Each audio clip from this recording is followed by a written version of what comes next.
Dapur Sehat Roja, meracik makanan lezat menjadi sehat. Kesembuhan itu biidznillah, atas izin Allah Subhanahu wa taala. Bismillahirrahmanirrahim. Assalamualaikum warahmatullahi wabarakatuh. Alhamdulillah wassalatu wassalamu ala Rasulillah wa ala alihi washabbihi wa man wala, amma ba'd. Kaum muslimin rahimani wa rahimakumullah, para pendengar, pemirsa Roja dimanapun Anda berada, kita panjatkan segala puji syukur kita kepada Allah Subhanahu wa taala yang telah melimpahkan kurnia-Nya kepada kita, memberikan kepada kita kesempatan, kesehatan, sehingga hari ini kita kembali bertemu. Salam serta salam semoga selalu senantiasa Allah curahkan kepada junjungan kita Nabi besar Muhammad SAW, kepada para keluarganya, kepada para sahabatnya, kepada para pengikut-pengikutnya yang selalu senantiasa istiqomah di dalam menapaki sunnahnya hingga di yaumul qiyamah. Dan adapun kemudian daripada itu kita kembali bertemu di Dapur Sehat Roja. Dan ketahuilah wahai kaum muslimin sekalian, bahwasanya tubuh manusia terdiri dari harara dan rutubah. Hal ini sebagaimana dijelaskan oleh Imam Ibnu Muflih Al-Hambali dalam kitabnya Adab Syariah. Tubuh manusia terdiri dari harara dan rutubah, ya, yakni panas dan lembab. Terdiri dari fungsi, materi dan fungsi. Ya, kedua hal ini, kedua bahan ini, kedua materi ini, harara dan rutubah ini didapatkan dari saripati makanan dan minuman. Hal ini tentunya senada dengan apa yang disampaikan di firman Allah Subhanahu wa taala. Khalaqal insana min sulalatin min tin. Manusia diciptakan dari saripati yang berasal dari tanah. Dari situlah kemudian makanan-makanan yang berasal dari tanah, tanaman-tanaman yang berasal dari tanah, kemudian binatang-binatang yang memakan makanan yang tumbuh di atas tanah, kemudian itulah yang kita konsumsi. Dari situlah kemudian munculnya dua materi ini, harara dan rutubah. Ya, begitu pula pria yang memiliki sifat harara dan perempuan yang memiliki sifat rutubah, sebagaimana karakter spermanya. Sperma wanita memiliki sifat rutubah, spermanya pria memiliki sifat harara. Dan masing-masing memiliki kedominanan harara dan rutubah. Harara dan rutubah ini didapat dari saripati makanan. Yakni ketika seseorang itu lapar, ya, makanan yang sudah dicerna di dalam tubuh kemudian habis, maka dia lapar, kemudian haus, ya, maka ini merupakan tanda imarat, tanda-tanda bahwasanya manusia itu membutuhkan makanan atau asupan yang harus dimasukkan ke dalam tubuh kita. Timbulnya lapar dan haus itu. Kemudian setelah makanan dimasukkan ke dalam tubuh, kata Al-Imam Ibnu Qayyim Al-Jauziyah, masuknya makanan ke dalam tubuh kemudian dia menetap, ya, makanan tersebut kemudian menetap di dalam tubuh, maka akan dicerna makanan tersebut oleh harara yang berasal dari kolbu. Setelah dicerna kemudian sebagian menjadi cairan merah, darah, sebagian menjadi cairan kuning, cairan empedu kuning yang disimpan di dalam harara, kantong empedu, kemudian sebagian disimpan di dalam limpa, cairan hitam, dan sebagian lagi menjadi balgam. Ya, dan balgam ini terdiri dari dahak, reak, dan beberapa kotoran. Dari makanan ini kata para ahli klasik Tionghoa bahwasanya setelah makanan itu masuk ke dalam tubuh kita, ya, kemudian dari maidah, ya, dari perut besar kemudian dicerna saripati makanannya masuk ke tihal, sementara ampasnya atau balghamnya itu kemudian sebagian masuk ke dalam usus kecil, ya, ke dalam al-ma'i, usus kecil. Dan dari usus kecil ini kemudian dipisah ampas padatnya ke usus besar, atau disebut dengan bawah pintunya maidah, kemudian menjadi buang air besar. Adapun yang masuk ke usus kecil menjadi buang air kecil, diturunkan ke kantong kemih kerjasama dengan kantong kemih dan ginjal, kemudian dibuang menjadi buang air kecil, menjadi keringat, menjadi buang air kecil, menjadi dahak, menjadi reak, menjadi feses, buang air besar. Ya. Maka dalam siklus seperti ini terkadang ada kalanya seseorang itu mengalami hambatan di beberapa sisi. Terkadang ada hambatan di sistem cernanya, terkadang ada hambatan di sistem transmisinya dari makanan menjadi nutrisi. Terkadang ada kesuksesan mentransmisi makanan menjadi saripati, tapi terkadang ada juga yang terkendala dari sisi pembuangan balgam, dari sisi pembuangan ampas. Ya. Padahal pembuangan ampas ini disebutkan oleh Imam Ibnu Qayyim dalam Tibbun Nabawi masuk kategori kaidah pengobatan. Di mana kaidah pengobatan ada tiga. Yang pertama adalah hifdzus siha, yang kedua adalah al-ilmiyah al-mudi, Kemudian yang ketiga adalah istifraq al-mawadah al-fasidah. Jadi mengosongkan materi-materi yang fasidah, yang rusak. Ya, mengosongkan materi-materi yang rusak. Dan itu ada 10 perkara kata beliau rahimahullah taala. Yang pertama, ad-dam idza haja, keluarkan darah manakala dia bergejolak. Yang kedua adalah mengeluarkan sperma agar tidak tertahan dan jangan sampai beruntun dalam mengeluarkan. Kemudian yang ketiga al-qai muntah, mengeluarkan muntah. Kemudian yang keempat itu buang air besar. Kemudian yang kelima itu buang air kecil. Dan ini masuk kategori buang air kecil, ini masuk kategori istifraq. Ya, masuk kategori istifraq. Ini sesuatu keharusan mengeluarkan dikarenakan ini merupakan ampas dari makanan tersebut. Kalau tidak dikeluarkan maka akan terjadi permasalahan.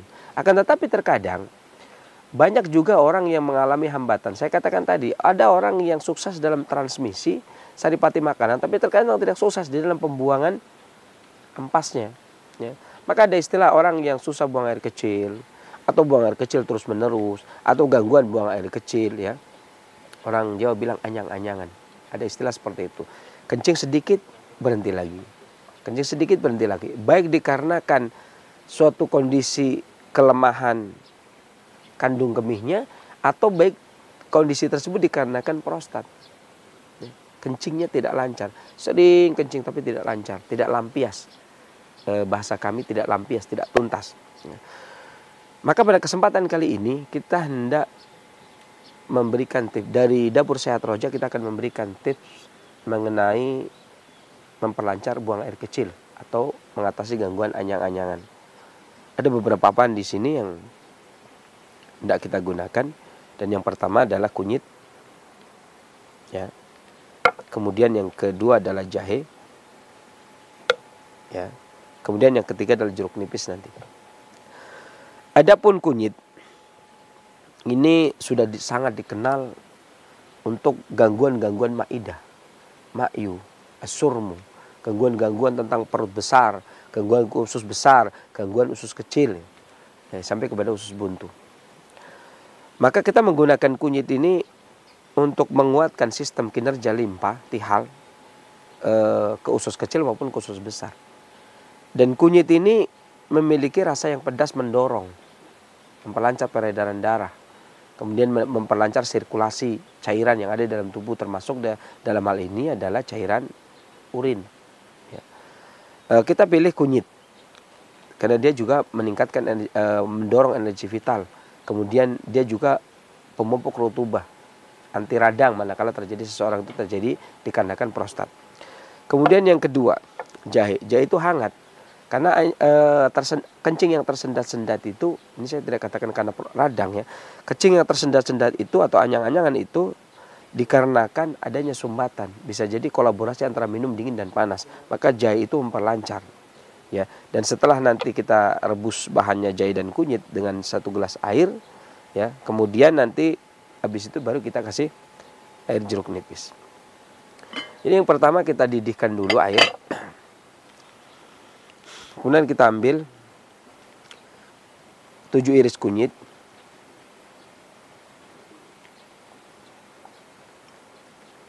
kemudian kita rebus, ya, kemudian jahe 1 jari,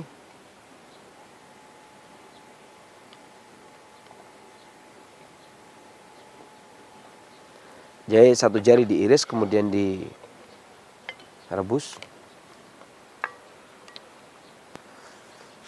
Itu perebusan ini kita lakukan sampai mendidih.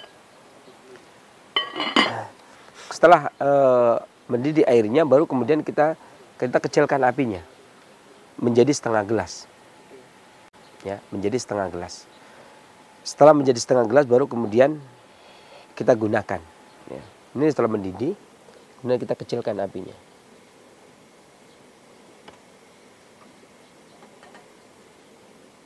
Nah, kita biarkan agak lama sampai air itu menyusut, bisa menjadi separuhnya. Tujuannya adalah mengurangi pedasnya jahe. Tata cara perebusan ini atau tujuan pengolahan ini memiliki beberapa tujuan. Di antaranya adalah mengubah khasiat. Dengan proses akan mengubah khasiat.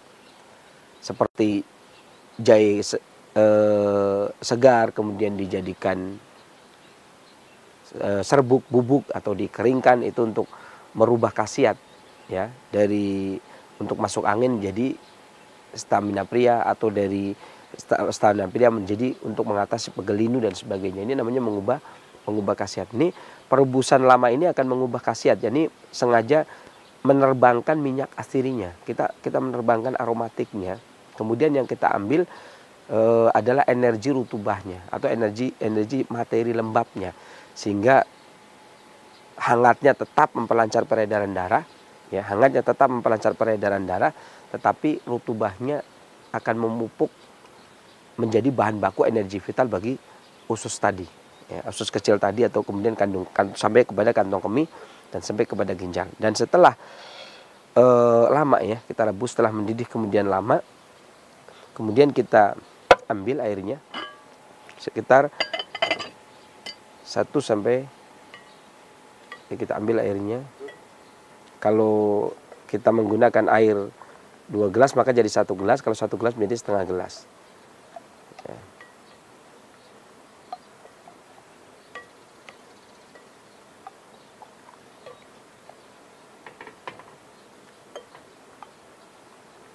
Ya.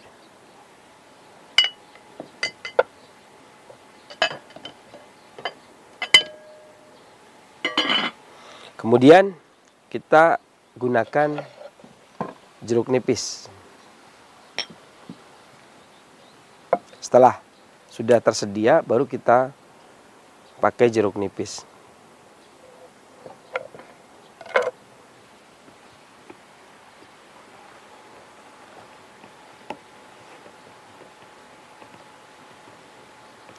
Jeruk nipis itu memiliki sifat aromatik tapi dingin. Memiliki sifat yang dingin, rasa asam, dan aromatik. Fungsinya adalah untuk mendinginkan, mengatasi peradangan, kemudian melunakkan gumpalan, kemudian kalau pada gangguan sperma maka dia mempertahankan agar sperma tidak cepat keluar dan mengatasi flu. Ini jeruk nipisnya saja. Dan ini menguatkan usus kecil dan kandung kemih untuk gangguan anyang-anyangan. Dan kita aduk 3/4 gelas jadinya. Dari 1 gelas boleh kita panaskan menjadi 3/4 sampai menjadi setengah. Maka inilah kunyit jeruk nipis untuk mengatasi gangguan kencing atau anyang-anyangan. Tips dari Dapur Sehat Roja.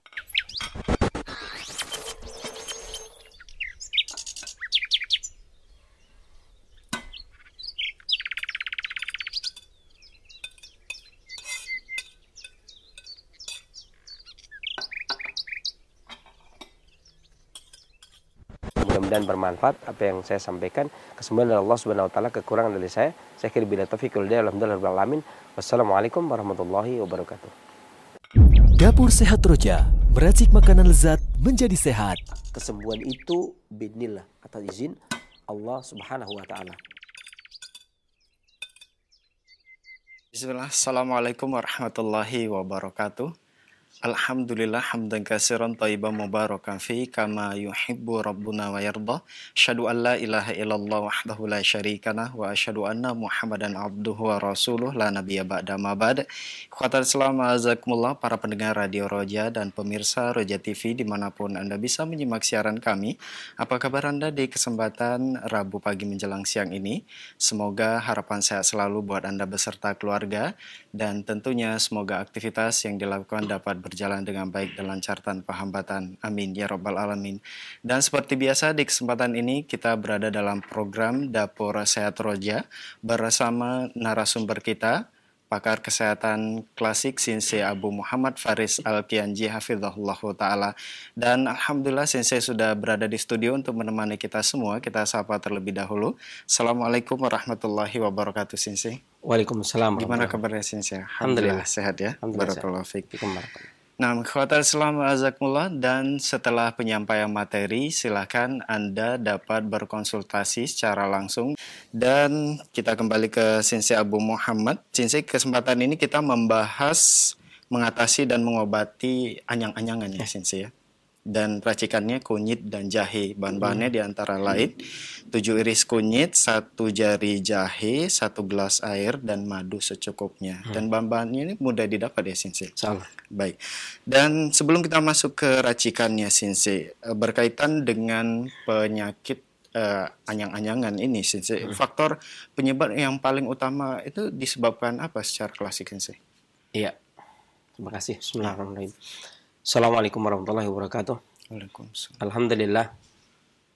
Wassalatu wassalamu ala rasulillah wa ala alihi wa sahbihi wa man wala amma ba'd.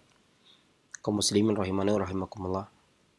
Syukur alhamdulillah kita panjatkan pujian kita, syukur kita kepada Allah Subhanahu wa taala yang telah melimpahkan kurnia-Nya kepada kita, memberikan kepada kita kesempatan kesehatan sehingga hari ini kita kembali bertemu.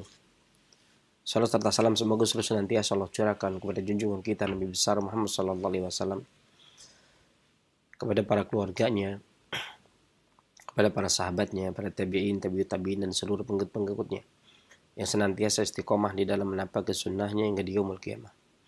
Dan ada pun kemudian daripada itu nih pertanyaan yang bagus sekali, ada beberapa hal ya yang memang menyebabkan anyang-anyangan atau istilahnya keinginan kencing yang tinggi, kemudian terus menerus, kemudian ketika kencing itu sedikit dan terkadang agak sedikit nyeri. Ya. Ini secara umum seperti itu keluhannya. Dan ada penyebab yang paling sering disampaikan oleh orang itu kalau selang-seling minuman ya, hangat dengan dingin, seringnya begitu kan. Hangat kemudian dingin. Dan muncul seperti itu.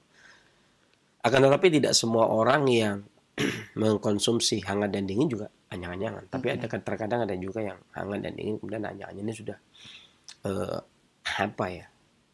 Kalau dibilang mitos juga sudah banyak yang terjadi. Kalau dibilang pasti penyebabnya itu mutlak itu juga ada yang lain. Gitu. Karena ada juga yang seperti itu, panas dingin tapi tidak masalah. Kayak seperti misalkan minum es, makan bakso panas pedas, minumnya es itu juga enggak. Kemudian ada yang mengatakan minumnya maksudnya minuman semua, minum hangat kemudian minum es ya. Itu secara umum orang mengetahui itu paling ringkasnya, paling sederhananya itu seperti itu. Dalam pengobatan klasik ada beberapa hal di sini dan saya ingin meringkas menjadi 3 pola atau 3 sindrom. Yang pertama adalah dikarenakan entah itu masalah dingin panas, tapi penyebabnya adalah dari organ.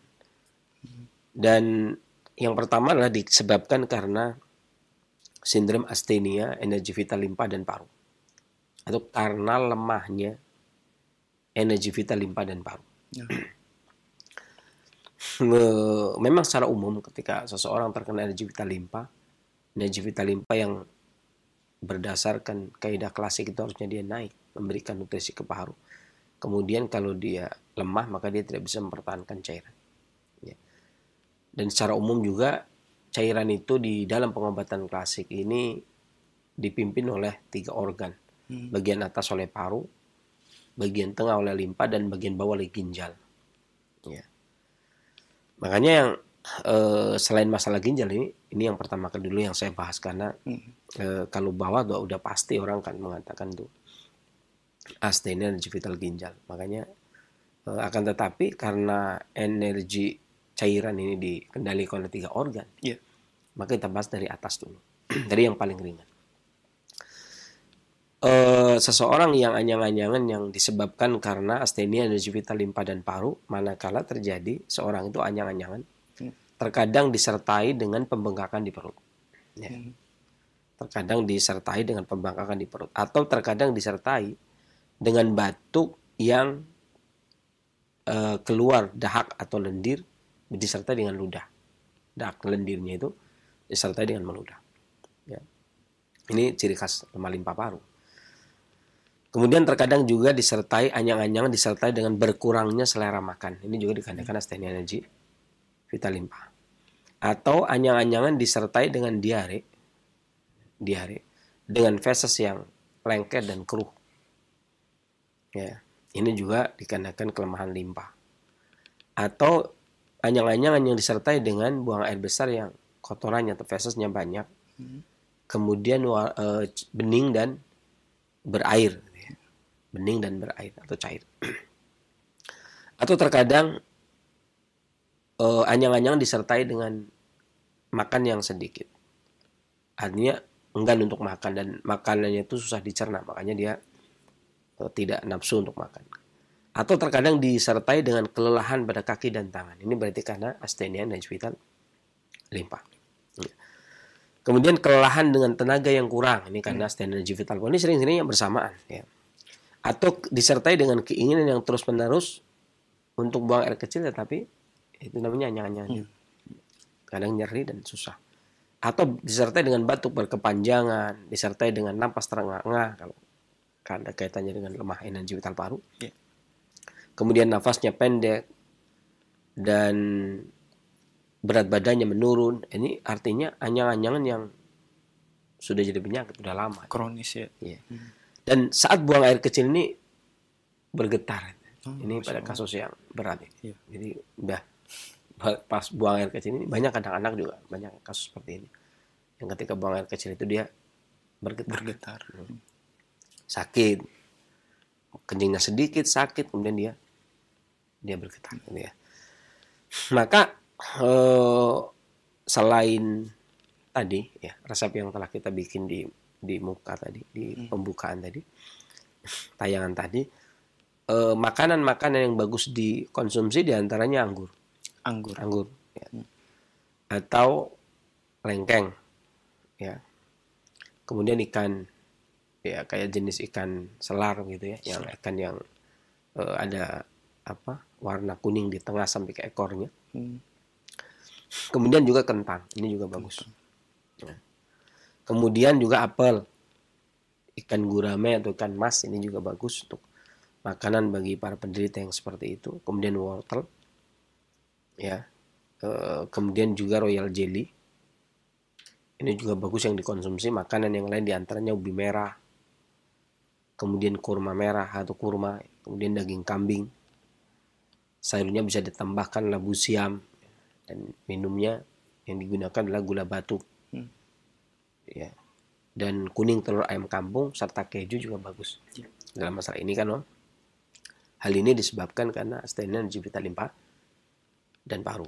Lalu ramuannya tadi, ya kan, obatnya kan. Kalau ini kan kita bicara makanan obat. Kemudian yang kedua, dikarenakan astenia energi vital ginjal atau lemahnya energi vital ginjal. Ini sudah pokok ya, hampir semua pengobat tradisional maupun klasik Tionghoa atau Indonesia dia akan sepakat ketika anyang-anyangan pastinya energi vital ginjal.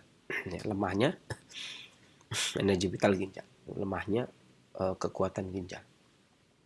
Ya. Ini biasanya disebut kelemahan energi vital ginjal kalau terkadang disertai dengan tuli. Artinya apa? Kurang dengar. Atau bisa juga disertai pusing mendadak. Ya, ini tulinya juga tuli mendadak, tapi persentase tulinya agak tinggi. Kemudian sama, tetap ketika buang air kecil sama bergetar. Tapi kalau tidak disertai tuli, adanya pembengkakan, batu kan yang tadi, paru dan limpa. Tapi kalau disertai dengan kencingnya sudah bergetar atau anyang-anyangan dengan kencing yang bergetar dan persentase bergetarnya juga tinggi. Kalau disertai dengan tuli, pusing, kemudian lelah, letih, lesu, ini berarti astenia energi vital ginjal. Ya. Kemudian juga sakit kepala atau impoten pada pria dewasa. Ya. Terkadang anyang-anyangan disertai dengan impoten. Sering anyang-anyangan ya, enggak. Anyang-anyangan itu sering impoten, kemudian sering anyang-anyangan. Kemudian sakit pinggang. Anyang-anyangan disertai dengan sakit pinggang. Atau anyang-anyangan yang disertai dengan pusing yang berkepanjangan. Atau kalau tidak tuli maka telinga berdenging. Ya. Atau gampangnya keluarnya air mani, sperma. Maka selain tadi bahan obat yang telah kita bahas di rekaman tadi muka, maka makanan yang bagus diantaranya adalah susu. Ini baik kambing, unta maupun sapi. Kemudian gandum termasuk yang bagus. Kemudian wijen, biji wijen. Yeah. Wijen itu yang ada di onde-onde ya. Iya. Yeah. Tapi ini biasanya diseduh ya. Jadi bukan berarti kalau makan onde-onde namanya onde-onde, walaupun ada wijennya. Kalau makan wijen itu berarti sendiri, ya, diseduh. Kemudian juga ginjal sapi, jauh-jauh bagus. Kemudian hati ayam.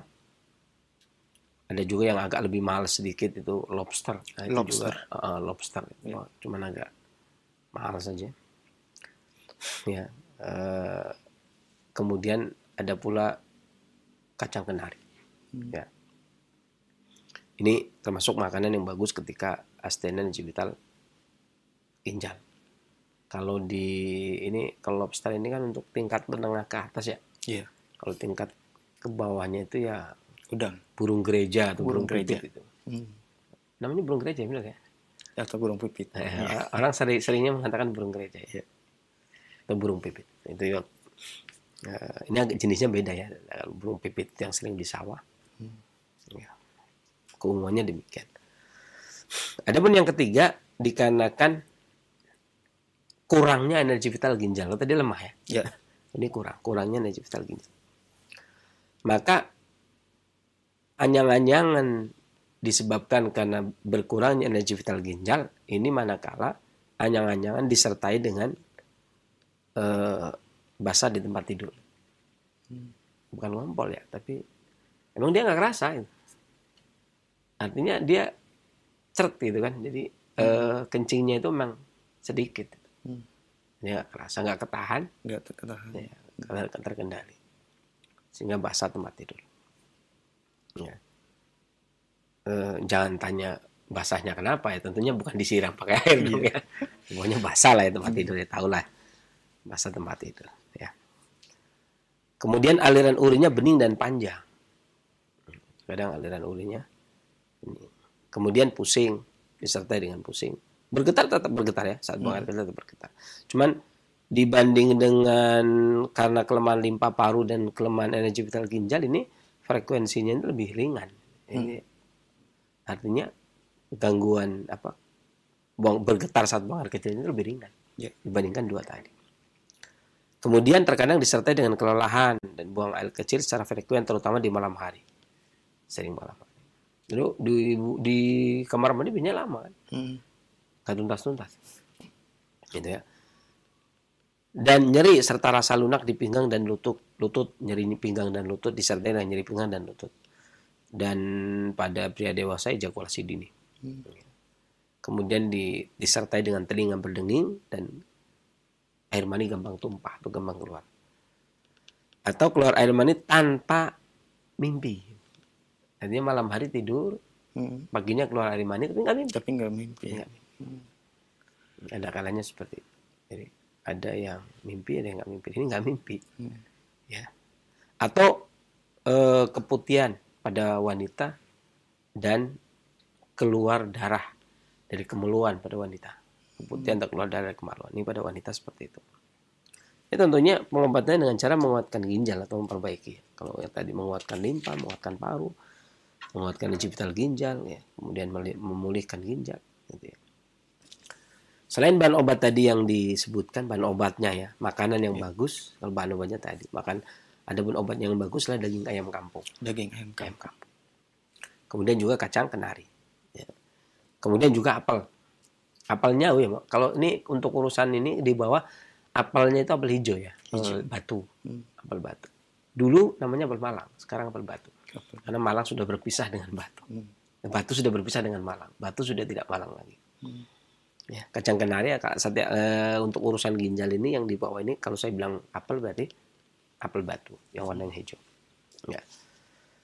Kemudian juga ubi merah dan juga stroberi. Ini juga bagus digunakan pada penderita anyangan-anyangan yang seperti tadi. Ini secara umum, tadi saya bilang secara umum gangguan yang ringan adalah yang diketahui oleh banyak orang.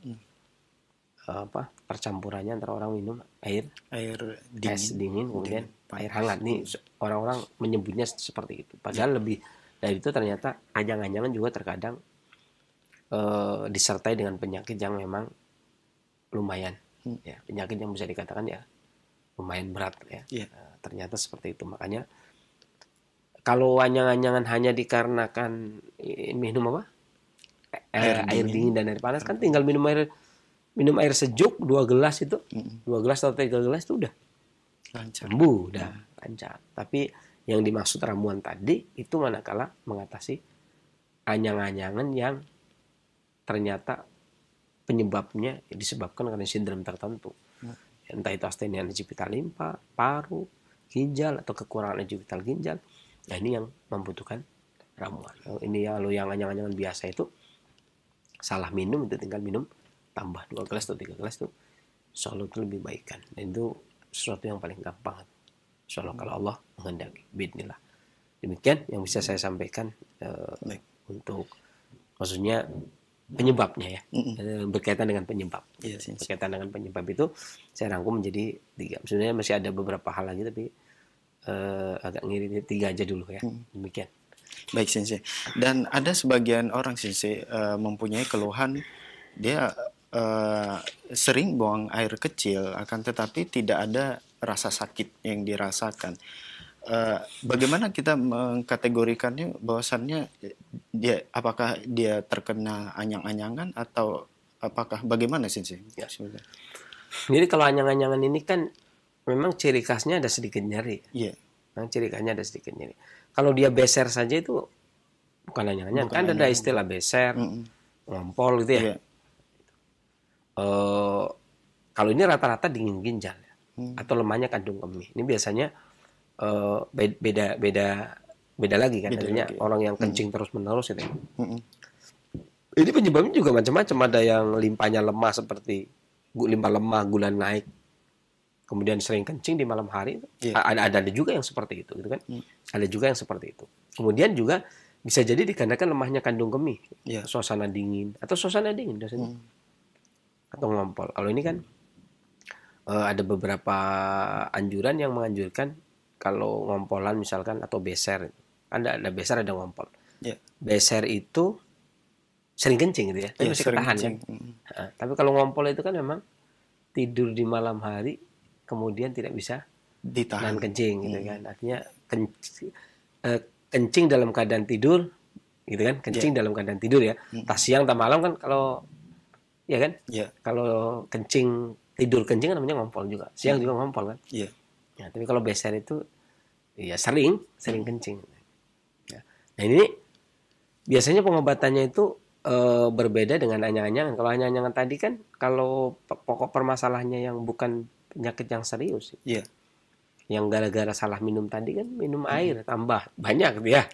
Selesai sudah. Kalau ini ngompolan minum air tambah beres ya. Bukan tambah baik tapi tambah beres. Makanya kadang ada yang memberikan saran malam jangan minum air dingin karena dingin itu menyebabkan beser. Secara logika klasik dingin itu melemahkan limpa kemudian beser, atau dingin itu melemahkan ginjal kemudian beser gitu kan. Karena dua organ yang dilemahkan oleh dingin. Kemudian juga kadang-kadang disarankan suruh minum madu. Secara penelitian karena madu itu higroskopis. Jadi higroskopis itu menyerap air, mempertahankan agar tidak gampang keluar. Makanya contoh saja madu itu tidak boleh ditaruh di kulkas karena dia higroskopis menyerap air itu kan. Kalau dia ditaruh di kulkas maka kadar airnya akan bertambah karena dia menyerap air itu. Nah, maka itu di penelitian ini digunakan, ya, mereka beranggapan madu ini higroskopis.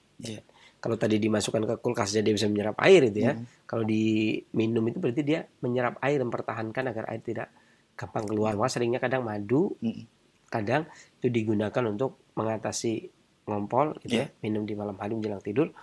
Itu tujuannya adalah hygroscopis tadi. Ini kalau dari sisi penelitian. Kalau dari sisi pengobatan klasik, pertama madu itu hangat gitu kan. Manis itu memiliki sifat hangat dan memiliki sifat lembab. Dan manis lembab itu menguatkan limpa gitu kan, dan memberi nutrisi kepada ginjal, menguatkan ginjal dan limpa sehingga menahan agar ginjal dan limpa tidak ngompol gitu ya. Tapi ada juga lain yang kemudian mempertahankan agar tidak keluar, seperti minuman-minuman yang seperti biji jamblang gitu kan, kemudian asam itu juga mempertahankan ya, agar tidak gampang keluar. Kemudian daun jambu selain untuk BAB ya, dia juga untuk kencing gitu kan. Selain untuk sakit gigi juga tentunya ya. Karena dia maksudnya mencegah, makanya asam sering digunakan untuk mencegah keringat keluar berlebih gitu ya. Makanya terkadang orang klasik zaman dulu ada yang menggunakan untuk kencing, karena perasaannya gini. Pengobatan tradisional ini kadang-kadang simalakamanya gini. Ketika ada pengobatan ini klasik ya, yang bilang klasik itu simalakama. Ketika pengobatan tradisional itu menuntut standarisasi. Dan dulu kan nggak ada. Pengobatan klasik itu nggak ada standarisasi dari dulu. Artinya dari zaman kerajaan gitu ya. Dari Yoga Santaka, Rogacana, terus Acaraki sampai kepada Tobib gitu. Shinsei, kemudian sekarang terus di Balian Usada, kemudian para pengobat tradisional, kemudian juga penyehat tradisional itu dari dulu itu maksudnya. Saya bilang dulu ya, sebelum tahun 2003, tahun 2003. Ini tidak ada yang namanya pengobat klasik itu digunakan standarisasi karena masing-masing daerah itu berbeda. Sunda punya metode yang berbeda dengan Jawa. Jawa pun dibagi mulai Jawa Tengah, Jawa Timur, gitu kan, Jawa Barat. Nah, Jawa Barat pun bagi. Beda Banten, beda Bandung, kan itu. Ya kan, beda Pandeglang. Ya kan, ada masyarakat pantai tidak sama metode pengobatannya dengan masyarakat gunung. Baduy ya beda lagi. Kemudian juga Jawa Timur juga sama. Orang Bromo beda dengan Banyuwangi beda dengan Tuban, Rembang. Jadi masing-masing memiliki sesuatu yang berbeda. Kalau kemudian kita bikin standarisasi kan repot. Iya kan? Yang mau dibikin standar yang mana ini? Artinya kalau kita mau bikin standar Solo ya Rembang nggak setuju. Mau bikin standar Jogja juga Solo nggak setuju. Jadi akan terjadi gontok-gontokan tentang permasalahan standarisasi tersebut. Artinya makanya dari dulu pengobatan klasik dari zaman kerajaan sampai zaman negara sampai menjadi sebuah negara ini tidak ada pengobatan untuk standarisasi. Kemudian di saat para pengobat itu kumpul menghendaki dan menginginkan adanya standarisasi, itu bunuh diri. Kenapa? Karena pengobatan tradisional itu belum ada standarisasi. Artinya ketika pengobatan tradisional meminta adanya standarisasi, harus mengacu kepada standarisasi yang sudah ada. Dalam hal ini pengobat yang sudah memiliki standarisasi di Indonesia satu-satunya ya dokter. Iya kan? Satu-satunya dokter. Sama selain dokter nggak ada yang punya standarisasi. Makanya digunakanlah standarisasi kedokteran. Ya kan? Ketika digunakan standarisasi kedokteran, maka sejarah akan hilang, terputus. Gitu kan?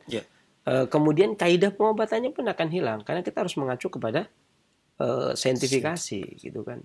Keluarnya Permenkes 003 itu saya rasa pemerintah bagus sekali itu untuk menyambut permintaan masyarakat tradisional. Ya. Tahun 2003 keluarnya Kemenkes 1076 ini menyambut permintaannya masyarakat tradisional. Ini pemerintah Masya Allah manut banget itu pemerintah ini. Ya, tahun 2010 kemudian keluar Permenkes 003 untuk saintifikasi jamu. 2014 keluar PP 103 untuk pengobat. Ini mau mereka.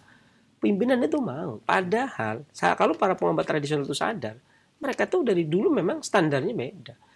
Ketika mau bikin standarisasi harus mencontoh standarisasi yang sudah ada, ini kedokteran barat. Nah, kedokteran barat bikin standar, kemudian dipakai oleh tradisional. Nah, ketika memakai tradisional, mau nggak mau ya kita harus menggunakan metode konvensional standarnya. Contohnya itu tadi beberapa bahan obat yang terkadang memiliki khasiat yang bertolak belakang. Bertolak belakang. Ya, katakanlah satu contoh ini, tadi saya katakan asam itu meluruhkan kencing tapi juga menghentikan kencing. Gitu ya. Pada orang yang besar diminum maka dia bisa menjaga agar tidak kencing. Tapi bagi orang yang susah kencing, minum asam juga meluruhkan kencing. Ya kan? Itu bisa. Secara standarisasi farmasi nggak bisa begitu. Gitu. Kayak contohnya daun sendok. Daun sendok itu digunakan untuk menghentikan kencing bagi orang yang diabetes. Orang diabetes minum daun sendok agar kencingnya tidak terus-menerus di malam hari, tidak perlu kencing gitu kan. Tetapi bagi orang yang batuk ginjal minum daun sendok untuk melancarkan kencing gitu loh. Artinya dia fungsinya bukan diuretik. Dia fungsinya itu menormalkan kencing sebenarnya. Tetapi dalam prakteknya adalah menghentikan kencing. Terkadang digunakan untuk menghentikan kencing, terkadang digunakan untuk memperlancar kencing. Tapi dalam farmasi kan harus milih. Mau digunakan sebagai diuretik, pelancar kencing, atau menghenti kencing. Tidak bisa keduanya. Nggak bisa keduanya kan? Namanya sapu jagat, nggak boleh. Kan namanya kita nggak punya, kan tradisional nggak punya standar. Minta standar. Jadi bikinlah standar yang sudah ada. Adil kan? Masya Allah kan adil. Bener itu. Nggak salah. Nah, ketika orang minta standar, nggak punya standar. Nggak punya standar. Dikasih standar, bingung. Akhirnya jadilah obat yang seharusnya punya fungsi ganda, gitu. Jadi punya fungsi satu. Lurus-lurus saja. Belum sendok berarti peluru kencing, diuretik. Nggak boleh digunakan ketika orang susah kencing. Gitu. Makanya kayak tadi resep tadi ya, resep jahe. Ya, untuk kunyit, untuk kasus anyang-anyang. Ya. Untuk kasus anyang-anyang. Duh, anyang-anyang kan kok minumnya panas, nggak boleh. Gitu kan? Harusnya kan yang dingin. Itu kan konsep anyang-anyangan yang disebabkan karena minuman. Yang kemudian tinggal minum air sejuk. Ya kan? Ini yang dibahas adalah dikarenakan astenia vital limpa, astenia vital varu, astenia vital ginjal, atau kekurangan energi pada ginjal. Itu tadi resep yang kita bikin tujuannya ke arah situ. Nah, pada satu sisi itu kan secara umum jahe dan kunyit tadi itu kan tidak bisa diplotkan ke arah penghenti kencing atau diuretik, peluru kencing. Kenapa tidak pakai yang alang-alang yang diuretik gitu kan? Kan begitu. Padahal maksudnya bukan itu. Nah, maksud saya begini. Ketika kita berbicara di sini tuh mengembalikan kaidah yang hilang gitu kan. Kaidah yang hilang. Istilahnya kembali ke khitoh gitu ya. Mengembalikan kaidah yang hilang. Ini kaidah yang hilang gitu. Kaidah yang hilang. Jadi ketika kaidah yang hilang seakan-akan ya itu tadi kaidah standar, harusnya bukan standarisasi, akan tetapi penata laksanaan terapi apa adanya sesuai dengan tabiat obat tadi. Sesuai dengan tabiat obat, dan tiap daerah beda. Tiap daerah obat itu berbeda. Saya kasih contoh satu. Ini sengaja saya beberkan biar orang paham antara klasik dengan pengobatan lain itu beda gitu ya. Dulu saya sempat ke suatu tempat penelitian. Ada orang Bogor lagi, ada profesor di Bogor itu sedang meneliti Purwoceng ya. Nah, di Dieng itu digunakan untuk pria, stamina pria ya. Purwoceng ini. Nah, kemudian ditanam di Cilengsi. Di Cilengsi dekat Bogor ini. Kemudian saya bilang, "Loh, ditanam di mana, Prof?" Dekat Cilengsi situ, daerah ya masih masuk wilayah Cilengsi, Purwoceng itu. Saya bilang, "Loh, kalau Purwoceng digunakan di Dieng, Purwoceng ini untuk stamina pria, impoten, ejakulasi dini, lemah syahwat, oke," saya bilang. Tapi kalau di sini ya cuma buat mencret doang, menghentikan mencret. Dia baru nyadar, loh, gitu ya? Iya. Habis itu dia, iya pantas juga. Jadi beberapa kali diuji cobakan ternyata tidak meningkat ereksinya, tetapi malah sembelit gitu. Dia bilang, oh iya ya. Tahunya dari mana? Saya bilang ini dari kaidah klasik. Kalau dari kaidah klasik itu perbedaan seorang pengobat itu harus mengetahui cuaca dan dataran bumi tempat berpijak. Cuaca Dieng dan bumi Dieng itu seperti itu. Di sini begini. Ada kali-kalinya. Jadi kalau yang sudah biasa belajar itu langsung spontan. Ditanam di mana nih? Oh, ditanam di Kerawang. Oh, kasihannya begini gitu. Ini spontan begitu. Oh, ya benar juga gitu. Nah, ini yang sudah meneliti. Kita belum meneliti. Ini baru dengar aja karena udah tahu oh daerah Cilengsi begini. Itu spontan. Kalau disuruh menjelaskan memang panjang. Ya. Suruh menjelaskan memang panjang, tetapi ketika seorang yang sudah terbiasa itu akan spontan ngomong, kasihannya paling begini, Prof. Oh iya benar, pantesan ya orangnya pada sembelit. Itu berbeda. Nah, kemudian mau dibikin sama, standarisasi sama, tradisional turunnya sama, ya bingung, gimana caranya? Ya kan, ya gak mau. Orang Dieng boleh dibawa Purwocengnya, silakan bawa kemanapun, ditanam dimanapun sama tanamannya sama, tetapi kasihannya kan jadi berbeda. Nah ini kan sama ketika terjadi benalu teh dulu. Benalu teh itu kan sampai ada berapa itu? 13 jenis. Nah waktu itu kan ramai untuk kanker. Jenis yang mana dulu dan yang tumbuh di mana itu. Akhirnya mereka bodoh amat, yang penting benalu teh. Padahal jenis yang untuk menghentikan kanker ada jenisnya sendiri. Kalau dalam penelitian, kalau di bukunya siapa ya, peneliti dulu yang lahir tahun 1628-27 itu siapa itu? Rumpius ya, Rumpius. Itu orang-orang dulu gitu ya. Itu menyatakan terjadi perbedaan tanaman. Setiap tanaman itu berbeda ketika dia tumbuh di mana, maka dia memiliki khasiat yang berbeda. Nah, ketika benalu teh ini kemudian berbeda-beda, kemudian digunakan untuk kanker semua, ada yang buat mencret, ada yang buat manisan. Kemudian diminumkan ya, akhirnya sekarang benalu ya. Saya kadang-kadang ngomong, ketika ini lagi ngetren nih benalu teh buat kanker. Saya bilang cuma ya badai pasti berlalu.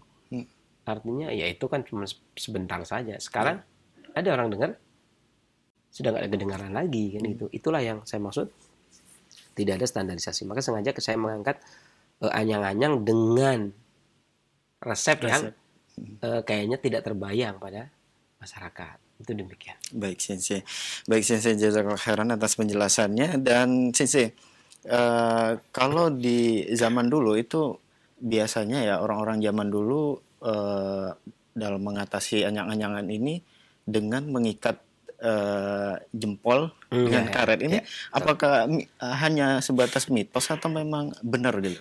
Jadi pengobatan itu kan tradisional ini diakui di negeri kita pun tahun 2003. Ya, Kemenkes 1076 yang waktu itu menterinya Pak Ahmad Suyudi. Pengobatan tradisional itu kan dibagi menjadi 2, gitu ya. Karena pengobatan di Indonesia itu ada 4. Ya. Pengobatan dari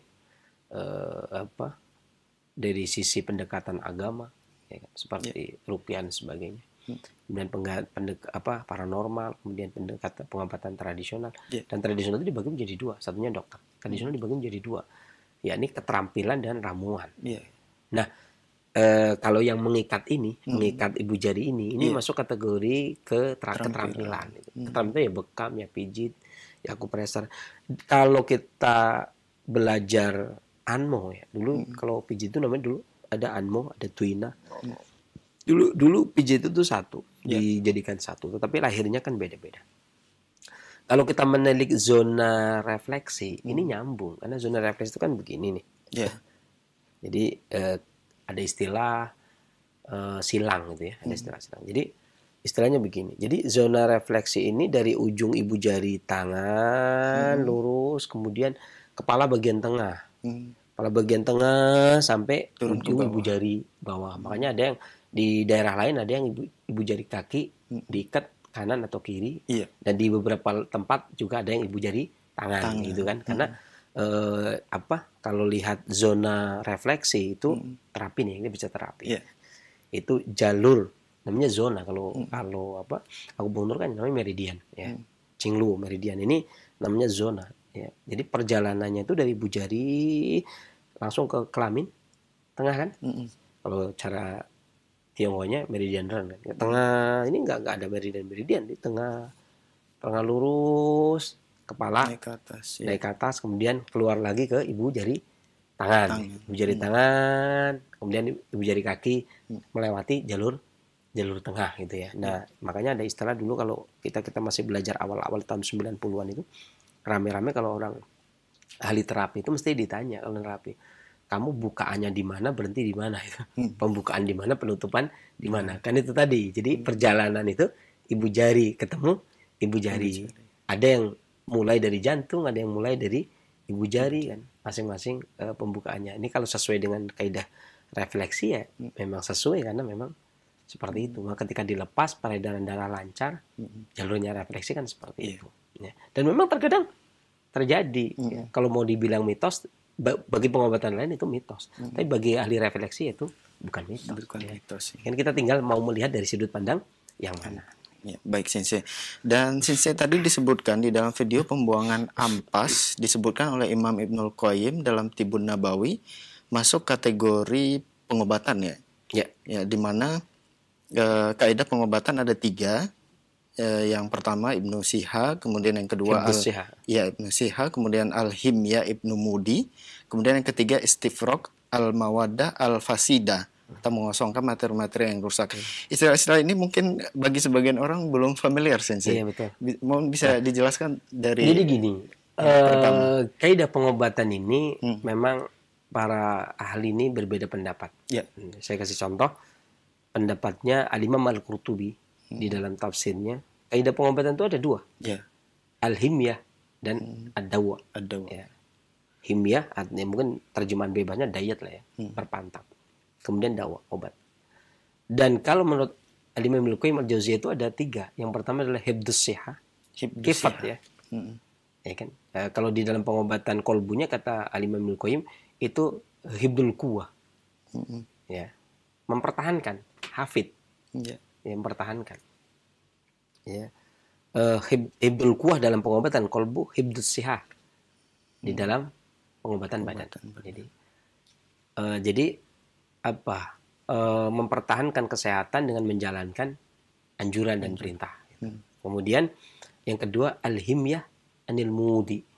Ya, al-himyah mudi dari mawadi, dari materi. Ya. Jadi menjaga diri dari materi-materi atau perkara-perkara yang masuk ke dalam tubuh akan menyakitkan. Ya, apa saja ini namanya berpantang. Kadang kan orang, saya kalau makan bayam nyari sendi. Ayah al-himyahnya berarti tidak makan ayam. Ya. Nah ini masalah kencing ini masuk ke yang ketiga, istifraq, pengosongan. Mawadi, materi-materi yang fasidati, yang rusak. Mengosongkan materi-materi yang rusak itu ada 10. Yang ketiga adalah istifraq mawadul fasad, mengosongkan materi-materi yang fasad atau fasidati. Jadi mengosongkan materi-materi yang rusak. Ya, ini saya menemukan beberapa bacaan, ada yang mengatakan fasad, ada yang mengatakan fasidati, fasidah. Jadi saya sempat nemu beberapa bacaan. Nah ini pada intinya yang mengosongkan materi-materi yang rusak, dan itu ada 10 perkara. Ya, ini yang pertama adalah dam idahajah, keluarkan darah kalau dia bergejolak, artinya kalau dia panas. 1. Yang kedua, keluarkan sperma dikala dia berontak, artinya punya hasrat ya, keinginan yang kuat untuk berhubungan, maka keluarkannya. Ya. Tentunya punya istri ya. Kalau nggak punya ya sudah nikah. Kalau nggak nikah, berdoa mudah-mudahan Allah ngasih mimpi. Ya. Berdoa, insya Allah. Makanya dia agak repot juga. Ternyata bagian dari pengobatan. Gitu ya. Kemudian mengendalikan sperma agar tidak keluar terus-menerus. Ya kan? Kemudian itu yang kedua. Baru kemudian buang air kecil. Ya kan? Buang air besar, bersin, muntah, ya, dan seterusnya. Ini salah satunya adalah buang air kecil. Ini masuk kategori istifraq, pengosongan. Ya. Berarti kencing juga sesuatu yang nggak boleh ditahan. Bersin juga begitu. Ya kan? Sperma juga nggak boleh ditahan. Darah juga ketika sudah bergejolak tidak boleh ditahan. Buang air besar juga ketika sudah memang kebelet emang nggak bisa ditahan. Ya. Bukan nggak boleh ditahan, memang nggak bisa ditahan gitu ya. Nggak bisa mencret ya, di celana. Gitu ya. Terus ini masuk kategori istifraq. Nah, Al-Imam Ibnu Muflih Al-Hambali itu menambahkan 1. Jadi 4 bedanya. Dawa. Obat ya. Jadi kalau kita melihat dari mazhab Hambali ada 4. Ibnu Qayyim ada 3. Mazhab Maliki, Imam Qurtubi ada 2. Tapi pada intinya sama. Ya, mereka itu sama. Ya. Ya. Nah, ini masuk buang air kecil itu masuk kategori sesuatu yang tidak bisa ditahan. Dan ini masuk kategori istifraq. Dan kaitannya itu tadi yang salah satunya muntah, Sensei. Itu bagaimana? Apakah muntah yang tidak disengaja atau memang harus disengaja muntah atau gimana? Disengaja. Bahkan Disengaja. Haris bin Qaladah, ini bukan bagian saya apakah dia masuk Islam apa tidak. Gitu. Yeah. Kan terjadi perselisihan tuh. Dia mengatakan Haris bin Qaladah itu masuk Islam karena Haris bin Qaladah hidup di zaman Nabi, seorang dokter yang sering dirujukan. Yeah. Sering dirujuk untuk dijadikan ditanya dan tempat berobat ya, para sahabat. Tetapi masuk Islam tidaknya kita tidak tahu. Saya tidak tahu. Yang Allah alam itu bukan urusan saya soalnya. Jadi yang saya pahami di sini adalah Haris bin Qaladah atau Haris ibn Qaladah. Ini seorang tabib yang hidup di zaman Nabi. Itu boleh dikatakan seorang tabib Arab gitu, yang hidup di zaman Nabi. Ini bahkan dia menyarankan atau menganjurkan seseorang itu hendaknya, ini kalimat ini dikutip oleh Ibnu Qayyim dalam Tibun Nabawi. Hendaknya seseorang yang sehat itu muntah dalam 1 bulan itu 2 kali. 1 bulan 2 kali. Ini bentuk dari walaupun istifraq. Tidak ada keinginan untuk muntah gitu. Iya. Berarti harus dipaksa. Iya, harus dimuntahkan. Sebulan 2 kali. Karena kadang-kadang beliau beralasan begini. Kenapa Haris bin Qaladah begitu? Kata Ibnu Qayyim, alasan Haris bin Qaladah ini yang menjelaskan Ibnu Qayyim ya. Selanjutnya menjelaskan Ibnu Qayyim bukan Haris bin Qaladah. Karena bisa jadi muntahan yang pertama belum tuntas. Ya kan? Disusul muntahan yang kedua. Makanya kan ada tuh kalau terapi muntah, gurah ya. Nah, istilah gurah. Gurah itu kan nggak ada kemudian pingin muntah kemudian gurah, nggak ada. Gurah itu ya dipaksakan gitu ya. Cuma di situ ada tata caranya. Ada tata cara gurah, tata cara muntah. Di antaranya di negeri yang di negeri yang panas, di musim yang panas. Di hari yang panas, jangan di hari yang dingin. Kalau dingin susah sekali keluar. Ini banyak sekali teman-teman kita yang ada di Purwokerto, di Tegal. Kemudian dia gurahnya habis isya, kan dianjurkan supaya yang panas itu malah habis isya. Malah gurah habis isya selesainya subuh. Enggak keluarnya pun terus lama. Harusnya siang dia cepat. Saya udah mencoba dua-duanya gitu kan. Dan gurah malam itu memang lama. Ya paling tidak bisa sampai jam 12 itu udah cepat tuh. Kemudian 2 kali. Ini maksudnya tetap yang namanya muntah itu dipaksakan. Kebanyakan tidak bagus. Tapi tidak muntah sama sekali, padahal makanan yang masuk ke dalam tubuh kita itu pasti ada yang menjadi balgom, dahak atau reak. Nah, keluarannya kan lewat keringat, buang air kecil, kemudian buang air besar. Iya kalau tuntas. Kan ada kalanya yang jadi dahak. Karena yang namanya orang batuk kan nggak keluar air kencing, batuk nggak keluar keringat. Keluar keringat ya nggak mungkin. Keluar kencing kan nggak mungkin. Apalagi feses, buang air besar itu sangat sekali nggak mungkin. Itu kan dahak. Nah, lendir atau dahak ini ya yang lewat mulut ya keluarkan lewat mulut, maka muntah. Ini pendapat Haris bin Qaladah. Bagaimana kalau saya tidak mau lah muntah ini juga pendapat Haris bin Qaladah, dokter Arab yang didukung oleh Imam Ibnu Qayyim. Artinya ulama ya boleh-boleh saja. Artinya enggak muntah pun enggak dosa, kan enggak ada di Quran gitu. Kalau ada di Quran ini wajib muntah itu ya baru tinggalin dosa. Jadi tapi kalau ada orang yang tidak muntah, saya nggak mau muntah, itu pun tidak dosa gitu kan. Ini nggak ada di Quran gitu kan. Artinya ini ujung pendapatnya Haris bin Qaladah. Dalam hal ini sampai ke kita karena menjadi pendapatnya Al-Imam Ibnu Qayyim. Jadi ya sudah itu pendapatnya Ibnu Qayyim. Tinggalkan pun nggak dosa gitu. Iya kan, ini pendapatnya ulama. Tapi kalau mengikuti ya layak, beliau ulama kan. Diikuti pun layak. Kalau kita Ahlussunnah, ulama yang ngomong Ahlussunnah layak diikuti. Jadi saya pun bukan berarti kalau walaupun dibilang fanatik ya, tetapi kan untuk orang lain juga saya tidak bisa memaksakan orang lain harus fanatik. Kamu harus fanatik sama Ibnu Qayyim? Ya enggak juga. Kalaupun misalkan saya dibilang untuk pengobatannya fanatik Ibnu Qayyim ya saya akui gitu, teman kan saya nggak memaksakan orang lain untuk fanatik. Makanya kadang-kadang dulu makanya ada yang ngomong dulu di Solo nih, Abu Muhammad ini ada garis keturunannya Ibnu Qayyim ya, ada yang bilang begini. Jauh, Arab sama Badui gitu. Ada memang ajam gitu ya. Itu jauh. Cuman kadang-kadang kan ada orang yang fanatik, ada fanatik Syekhul Islam Ibnu Taimiyah itu ya. Fanatik Ibnu Qayyim kalau bicara mesti nggak lepas dari kedua tokoh ini kan. Iya.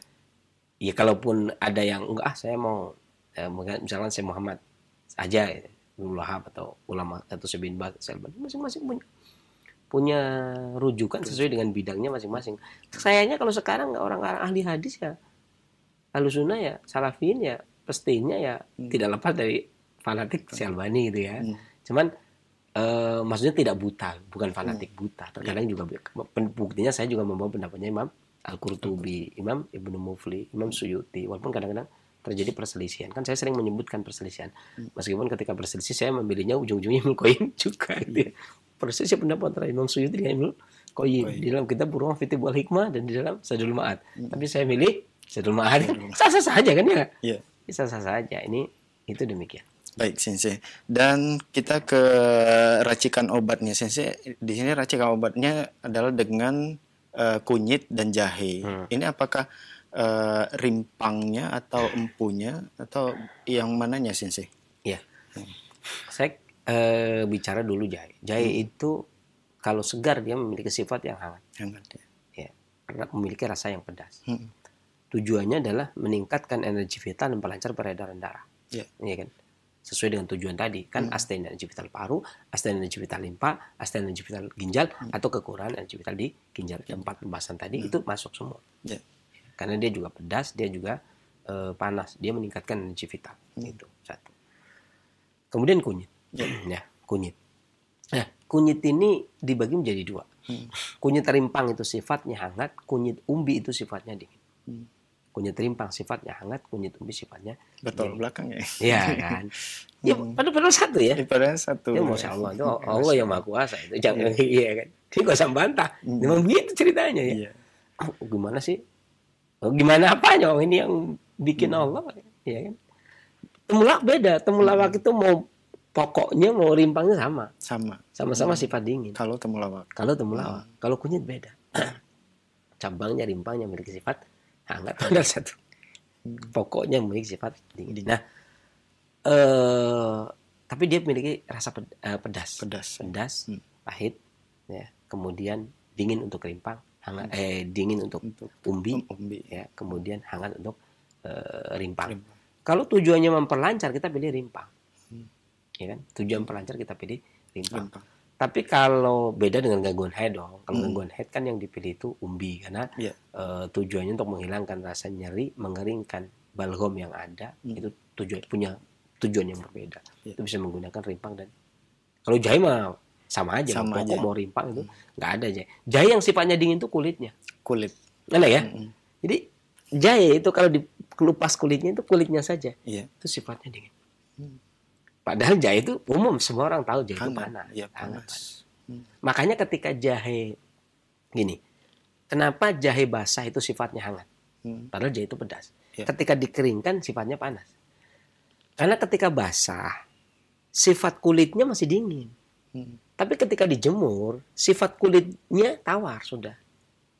Kulitnya sudah netral sifatnya. Maka yang menonjol isinya, kulitnya sudah enggak. Akhirnya ya karena sebenarnya isi jahe itu panas, ya kan? Tapi ketika diselaputi dengan kulit menjadi hangat, berkurang panasnya. Karena masih basah, cairannya juga masih tinggi, banyak airnya kan kalau.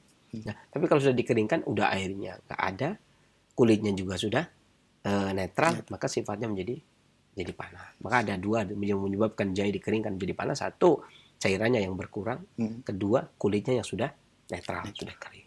Demikian. Sensei jazakallahu khairan atas penjelasan yang sangat bermanfaat sekali dan saatnya kami membuka sesi tanya jawab. Silakan bagi Anda yang ingin berkonsultasi secara langsung seputar kesehatan atau keluhan penyakit. Ya, halo. Halo, Assalamualaikum. Waalaikumsalam warahmatullahi wabarakatuh. Dengan Ibu siapa di mana?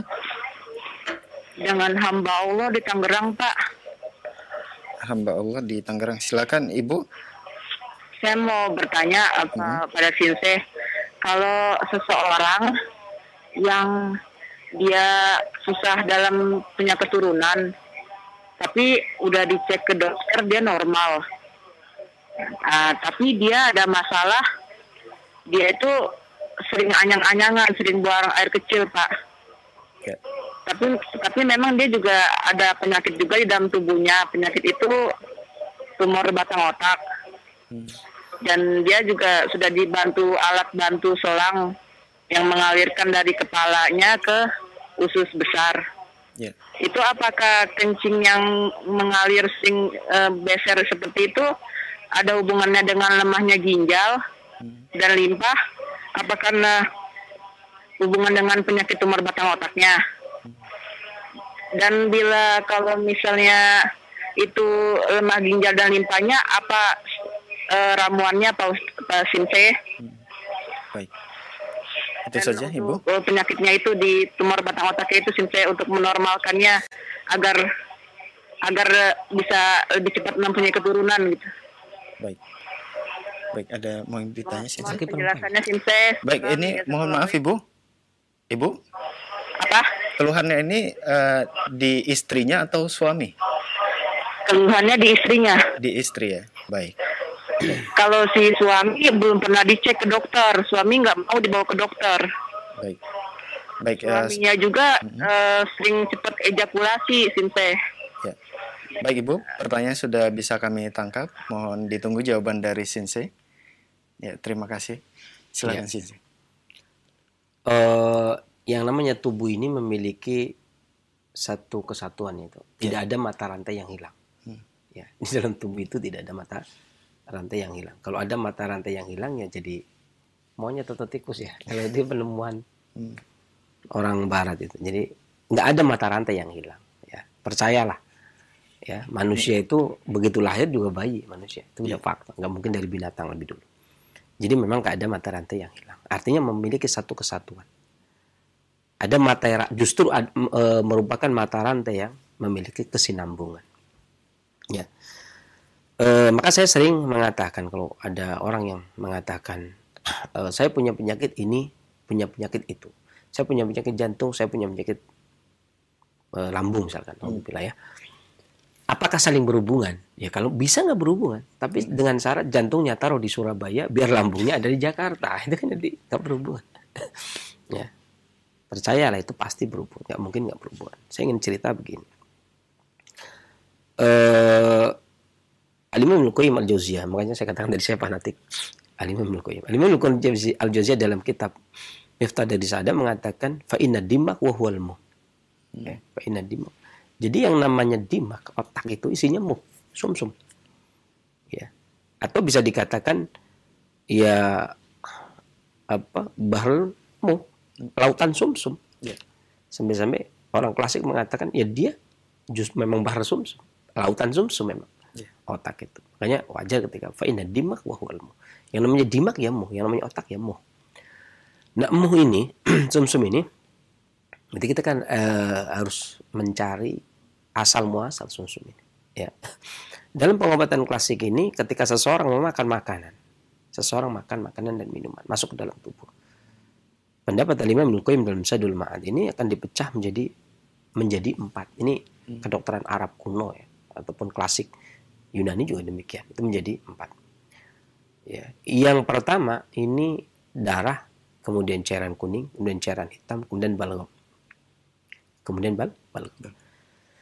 Adapun kedokteran klasik lain atau kedokteran timur lain, juga ada yang menyebutkan bahwasanya selain darah ada yang menjadi cairan bening atau esensi.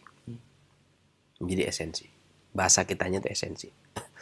Kemudian esensi itulah yang kemudian dari kalau dam, cairan merah itu disimpan di dalam kabid, di dalam hati. Adapun cairan esensi itu disimpan di dalam kilia, ginjal. Kemudian dari ginjal ini masuk ke dukhar tulang punggung. Ya. Dari tulang punggung ini sebagian masuk ke mana? Sulbi. Makanya yakhruju min baini sulbi wa tara'ib, keluar dari sulbi sperma tersebut. Kemudian sebagian lagi esensi ini yang kemudian kita sebut muh, ya kan. Kemudian naik ke otak. Nah, kalau ini banyak faedah kalau mau baca kitab Miftah Dari Sa'adah itu banyak faedah hubungan antara otak dengan kolbu ya, hubungan antara otak dengan kolbu. Tentunya saya tidak membahas rentetan cerita kenapa terjadi tumor batang otak, walaupun ini sangat berkaitan erat. Mau saya cerita dari situ sudah sangat gampang untuk ditebak, pasti punya kaitan yang erat. Karena separuh dari ginjal ini, esensi ini, separuh ke sulbi, ya, separuh ke sulbi. Yang ke sulbi itu menjadi sperma, yang kemudian nanti digunakan untuk generasi berikutnya. Ini kalau cowok ya, kita bicara cowok dulu. Nanti untuk generasi berikutnya. Sementara yang menjadi sumsum di muh, kemudian mengisi seluruh tulang belulang dan gigi, itu untuk diri sendiri. Jadi dibagi menjadi dua, untuk sendiri dan untuk keturunan berikutnya. Adapun pada wanita ini dari apa? Hati dengan limpa ke tadi, dari limpa kemudian ke hati, karena semua makanan pasti masuknya ke dalam perut. Sebelum ke hati, ke perut, dan hati termasuk bagian daripada perut. Nah, esensi ini pada wanita disimpan di dalam taroib. Ya. Taroib ini suatu organ yang berada di antara puting payudara yang digunakan untuk menyimpan sperma wanita. Ini bisa diketahui di dalam bukunya Ibnu Qayyim, Tuhfatul Maudud bi Ahkamil Maulud. Ya. Sperma wanita itu warnanya kuning, ya, sifatnya dingin lembab. Nah, ini disimpan di sana, disimpan di dalam taroib. Ya. Nah, esensi yang ada di taroib ini itu juga bergantung kepada ginjal tadi. Ya. Jadi ginjal membagi kepada sulbi dan otak, kemudian dari otak ke semua tulang pada lelaki, dan ke taroib, ya, pembagian esensinya ke taroib dan ke otak sama pada wanita. Ya, ini kan berhubungan, karena sumsum pun berasal dari ginjal. Kalau dari sini udah berhubungan, kita nggak usah bahas panjang lebar juga sudah berhubungan. Tetapi yang jadi masalah begini, ketika seseorang kemudian, kan tadi pertanyaan, apakah ada kaitannya antara anyang-anyang dengan tumor batang otak? Ini tadi saya katakan, ya kan, dari ginjal lah sumsum itu naik ke otak, karena inna dimak wa huwal muh, otak itu isinya muh itu artinya sumsum. Sumsum itu berasal dari ginjal. Esensi wanita itu juga berasal dari ginjal. Dan ginjal mendapatkannya dari perut besar, ya, ini maidah, atau yang membagi tihal, perut kecil. Sering orang menerjemahkan menjadi limpa. Sebenarnya saya lebih senang menerjemahkan tihal itu perut kecil. Tapi karena memang di sini terkadang yaitu tadi standarisasi tadi, ya. Harus pakai standarisasi, ya. Ini orang nggak paham. Perut kecil, perut besar yang mana? Ya udah, ya pakai standar walaupun kadang-kadang kurang pas, ya. Limpa lah, oke. Itu. Berarti ada masalah di limpa dan ginjal, betul kan? Ya. Kemudian begini, itu berarti sudah begitu. Ya, anyang-anyang dari situ kan pertanyaannya begitu. Terus apa formula yang tepat? Saya selalu mengatakan seseorang itu hendaknya ketika berobat yang tuntas, yang ragu, gitu ya. Bismillah, mudah-mudahan Allah menyembuhkan. Karena yang menyembuhkan Allah, bukan dokter, bukan sinsei, bukan. Itu harus yakin itu, harus yakin. Makanya Imam Ahmad itu, kata Imam Ibnu Fil Al-Hambali, mazhab Hambali itu terkadang memakruhkan berobat. Kalau berobat itu membuat dia yakin sembuh dengan obat atau tabibnya, maka kan dimakruhkan. Tapi ketika berobat itu membuat dia yakin akan Allah turunkan penyakit, Allah turunkan obatnya, itu ya berobat itu. Sebagaimana pendapat imam mazhab yang lain, itu berobat itu dianjurkan, gitu ya. Kan Nabi pun umat tuh suruh tadawa, suruh obat, suruh berobat, ya. Tapi jadi tergantung, ya. Berobat pun dengan akidah. Akidah itu penting. Keyakinan kepada Allah itu harus. Jangankan kita, siapa kita?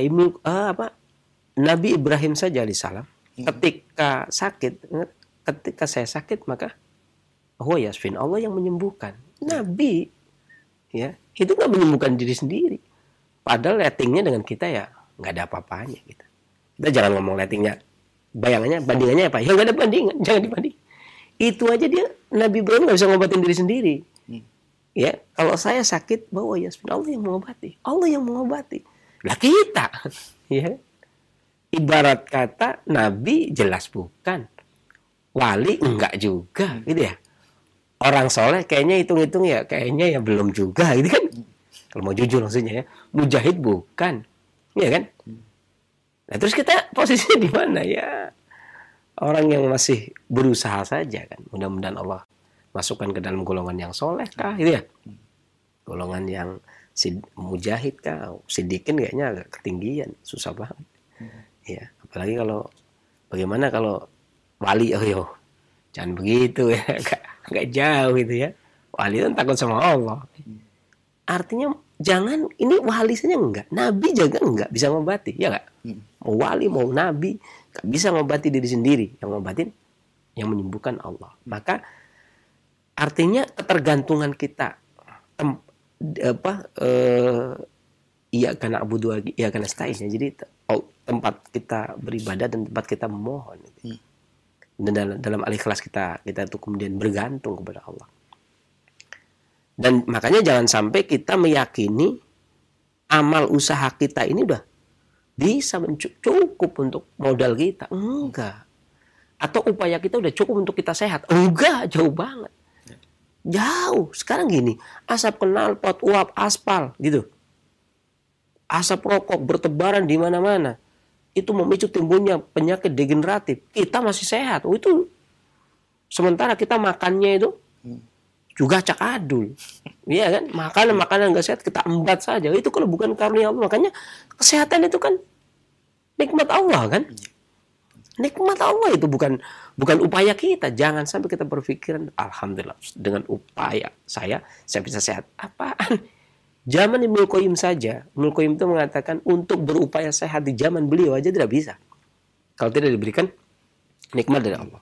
Ini Ibnu Qayyim aja susah, nggak bisa orang itu berupaya sehat kalau tanpa ada karunia Allah. Ini yang ada nggak ada asap knalpot, nggak ada uap aspal, ya. Nggak ada asap pabrik, nggak ada formalin, nggak ada bromida, nggak ada akrilamida, nggak ada pemanis buatan, nggak ada bla bla bla. Itu aja susah. Makanya kita harus perhatikan betul. Nah, kalau berobat Bu, kalau sudah melangkah maka lanjutkan. Apalagi kalau ibu merasa penyakitnya serius, ibu berobat itu ya harusnya sesuatu yang ibu sudah hadiri. Kan dokter kan hadir tuh ya. Itu lanjutkan. Seharusnya lanjutkan. Adapun obat anyang-anyangannya tadi, yang seperti yang telah kita sampaikan di muka ya. Adapun dan lain sebagainya tentunya datangi pengobat klasik atau tradisional atau sinse atau dokter yang sudah ibu percaya, kemudian berobat di sana, kemudian dilanjutkan. Kalau sudah berobat kemudian diketahui penyakitnya, kemudian tinggal dilanjutkan ya. Atau kalau ibu mau ke dokter lain atau sinse lain itu harus punya keyakinan yang kuat, bukan karena dianya tapi memang karena Allah ya. Itu demikian. Mudah-mudahan kalau resep anyangannya tadi yang saya sampaikan tadi ya, bisa disampaikan bisa gunakan. Mudah-mudahan Allah angkat penyakitnya dan bermanfaat bagi para pendengar dan pemirsa yang lainnya selanjutnya. Baik, syukron wa jazakallah khairan Sensei atas jawaban yang telah disampaikan. Semoga bermanfaat untuk ibu yang berada di Tangerang. Dan Ikhwatal Islam azakumullah, masih kami buka kesempatan bagi Anda yang ingin bertanya secara langsung. Ya, halo. Assalamualaikum. Waalaikumsalam warahmatullahi wabarakatuh. Dengan Ibu siapa di mana? Saya dari Ibu Vivi di Bukit Tinggi. Ibu Vivi di Bukit Tinggi, Sumatera Barat ya? Iya. Ya, silakan Ibu Vivi. Orang tua anak, ibu, dia menderita sakit lemak, hati berlemak. Jadi mohon obatnya diminum apa, Sensei? Ya. Nah, terus boleh tanya satu lagi, Sensei? Satu aja cukup, Bu. Satu aja, Ibu. Waktunya juga cukup. Ya itu. Ya, mohon jawabannya ya, Sensei. Jazakillah khair, Sensei. Wa yaki wa barakallahu fiki. Baik. Ya. Silakan, Sensei. Gangguan hati ya, entah itu fatty liver, perlemakan di hati dan sebagainya, yang diutamakan dalam menguatkan organ hati. Saya ingin menjawab yang paling gampang ya. Artinya sudah disepakati oleh para pengobat, baik itu bagian farmasi ataupun secara atau pengobatan Jawa dari sisi penelitian klasik atau dari sisi filsafat tradisional ataupun dari sisi penelitian farmasi ya. Ini bisa menggunakan, kalau di Jepang kan ada penelitian untuk obat perlemakan di hati, obat kuning, obat hepatitis ya, kemudian obat sakit kuning ya. ini menggunakan santorizol ya. Santorizol ini didapat dari Curcuma santoriza. Curcuma santoriza itu bahasa kitanya temulawak gitu ya. Temulawak. Di Jepang itu menemukan bahwa kan untuk kanker hati itu digunakan temulawak ya. Ya karena kalau dari sisi penelitian dikarenakan kandungan santorizolnya ya. Dan ini Jepang yang menemukan. Kemudian padahal temulawaknya kita loh. Nggak apa-apa lah. Kemudian dari sisi filosofi, saya pernah menghadiri kajian profesor farmasi. Profesor farmasi itu bilang dari sisi filosofi itu orang Jawa itu maksudnya begini, paling gampangannya begini. Orang Jawa itu kalau penyakit kuning obatnya yang kuning gitu ya. Kenapa temulawak digunakan untuk mengobati hati? Karena sakit hati kadang kuning gitu ya. Nah, maka yang kuning dengan yang kuning. Nah, itu artinya sebenarnya kita harusnya menolak. Tapi ternyata penelitian farmasi membetulkan, ya sudahlah gitu ya. Dan dari sisi penelitian klasik, temulawak ini memiliki sifat yang dingin, kemudian rasa yang pahit pedas. Yeah. Pedasnya itu, jadi pahitnya mengeringkan lemak. Pedasnya mengeringkan dan membuyarkan. Ya. Dan ini cukup untuk digunakan untuk menguatkan ya. Penjelasannya sudah sering menjelaskan tentang karakteristik obat ya. Jadi paling tidak pedasnya mengeringkan dan membuyarkan, pahitnya mengeringkan perlemakan yang ada di hati. Ibu bisa menggunakan 2 ibu jari temulawak. 2 ibu jari temulawak ya. Kemudian direbus sampai mendidih. Direbus sampai mendidih dengan 1 gelas air. Kecilkan apinya, biarkan sekitar 10-15 menit, sekitar setengah penanakan nasi. Kemudian saring minum, lakukan pagi atau malam hari. Ya, demikian mudah-mudahan Allah angkat penyakitnya dan bermanfaat bagi para pendengar dan pemirsa yang lainnya selanjutnya. Baik, jazakallah khairan saya atas jawaban yang telah disampaikan. Semoga bermanfaat untuk Ibu Vivi yang berada di Bukit Tinggi, Sumatera Barat. Nah, khotbah selama azakumullah, masih kami buka kesempatan bagi Anda yang ingin bertanya secara langsung.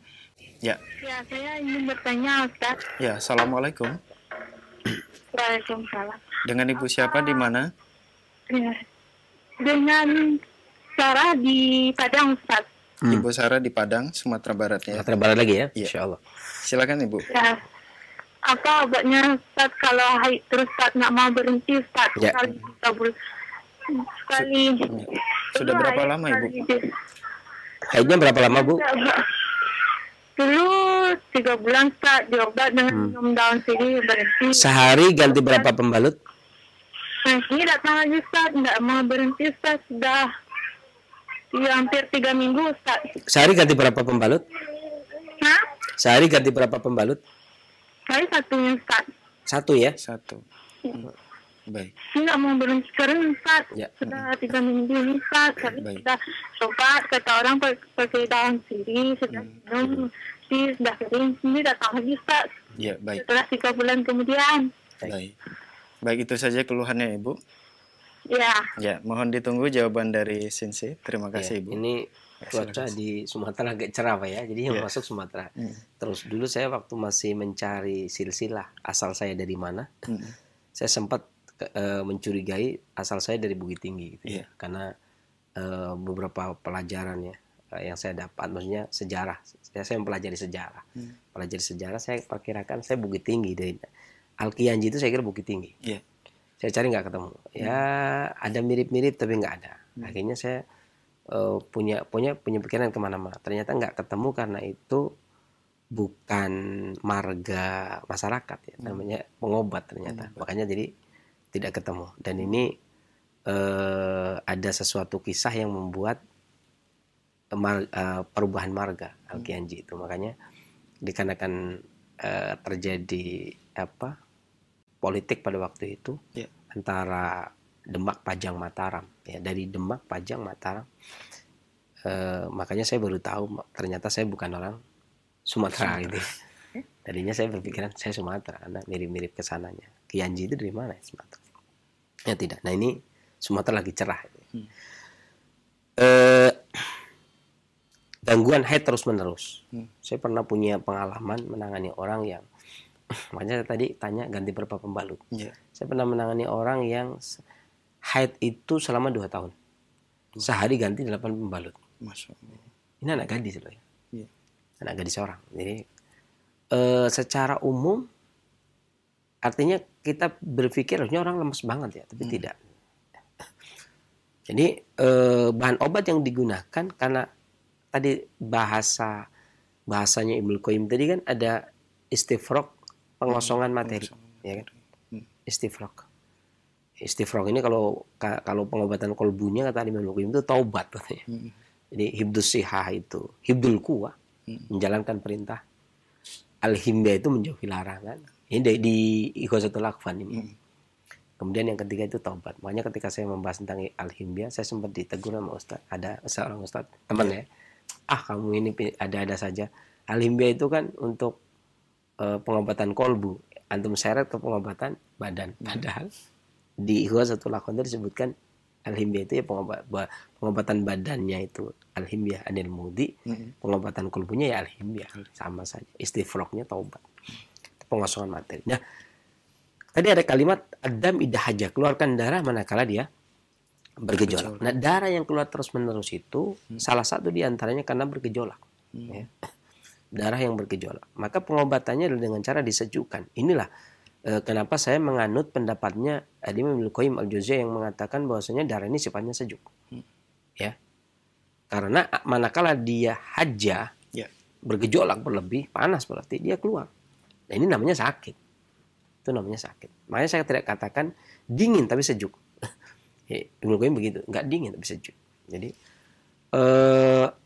maka ketika darah berlebih umumnya itu disejukkan. Makanya tadi ada yang mengatakan suruh minum sirih. Sirih ini memiliki sifat kelat. Kelat itu masuk sepet itu masuk asam.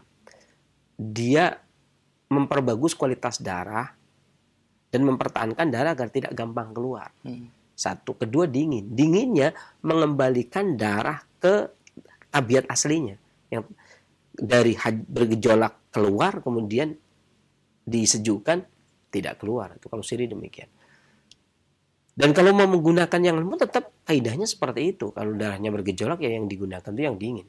Seperti kalau menggunakan, saya lebih cocok menggunakan kunyit asam ya. Tapi umbinya. Karena asamnya udah tentu menghentikan. Kalau kunyitnya itu menghilangkan kelelahan. Ya, karena mungkin kurang tidur ya. Tapi usahakan nanti tidurnya jangan terlalu malam. Haid berlebih itu stres, tidur kurang aja bisa haid lagi gitu ya. Ini bisa mengkonsumsi kunyit asam 1 ibu jari kunyit asam sebesar telur burung puyuh 2 pakai gula aren direbus ya. Dan itu kemudian diminum. Dan Allah angkat penyakitnya dan bermanfaat bagi para pendengar dan pemirsa yang lainnya. Selanjutnya. Baik. Jazakallah khairan Sensei atas jawaban yang disampaikan. Dan pertanyaan selanjutnya kita beralih ke pesan singkat. Sudah banyak sekali pertanyaan yang sudah masuk di kesempatan ini. Pertanyaan dari pesan singkat dari Ibu Endang di Bandung. Assalamualaikum warahmatullahi wabarakatuh. Waalaikumsalam. Sensei, bagaimana dengan keluhan saya yaitu sering kencing siang dan malam dan kencing tidak lancar atau tersendat? Apakah bisa menggunakan racikan obat yang tadi disebutkan? Ya, bisa digunakan. Racikan yang tadi bisa digunakan pagi dan sore. Ya, demikian mudah-mudahan angkat penyakit. Baik, Sensei, syukran atas jawabannya. Dan pertanyaan selanjutnya masih dari pesan singkat kembali, Pak Dedi di Jawa Barat. Assalamualaikum warahmatullahi wabarakatuh, Sensei. Waalaikumsalam. Sensei, bagaimana dengan hukum terapi lintah? Apakah memang bermanfaat? Karena banyak sekali orang yang memanfaatkan lintah ini untuk pengobatan. Syukran. Ya.